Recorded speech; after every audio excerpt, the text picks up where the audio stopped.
I loved him for 10 years and still I do. He is calm and I'm the chaos breaking through. We share the same thoughts, quiet and loud. He whispers them gently, I thunder them out.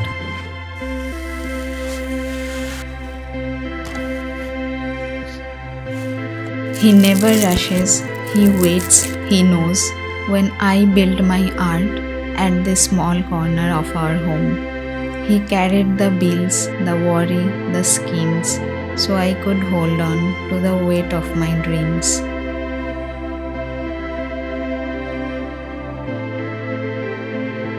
We once roamed roads, the skies, the seas, but marriage rewrote the map with ease. Money slipped, but love held tight.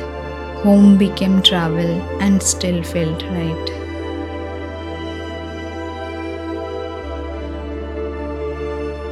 "10 years, a marriage, a dog, a dream.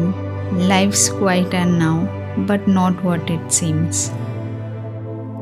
I have loved him for 10 years and still I do.